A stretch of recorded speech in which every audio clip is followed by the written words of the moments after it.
ناظرین آپ دیکھ رہے ہیں فروغ وطن، پیش ہیں آج کی اردو ہیڈ لائنز دانش اقبال کے ساتھ۔ مودی حکومت میں دہشت گردی شورش اور بائیں بازوں کی انتہائی پسندی کی وجہ سے تشدد میں 80% کمی، امت شاہ۔ کشمیر سے شمالی مشرق ریاستوں کے حالات میں بہتری نمایاں۔ راجوری میں باس کھائی میں جا گری، 2 افراد ہلاک، 19 زخمی، ہسپتال منتقل۔ ملیٹنسی سرگرمیاں انجام دینے کا شاخسانہ، NIA نے استعمال ہونے والے 3 گاڑیوں کو ضبط کیا۔ جنوبی کشمیر میں حزب کے 3 OGW گرفتار، اسلحہ برآمد، پولیس۔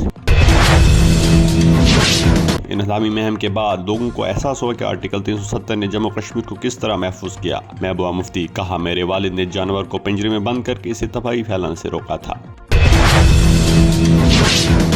ملک میں 2014 سے تعمیر و ترقی میں نمایاں تبدیلی، حکومت غریبوں کو بااختیار بنانے پر توجہ مرکوز کر رہی ہے، وزیر اعظم نریندر مودی۔ سری نگر سمارٹ سٹی پروجیکٹ مقررہ وقت میں مکمل ہوگا، ڈویژنل کمشنر کشمیر۔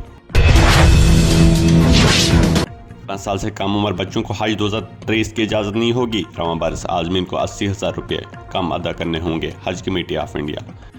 ناظرین کے ساتھ دیجیے اپنے میزبان دانش اقبال کو اجازت، دیکھتے رہے آپ فروغ وطن۔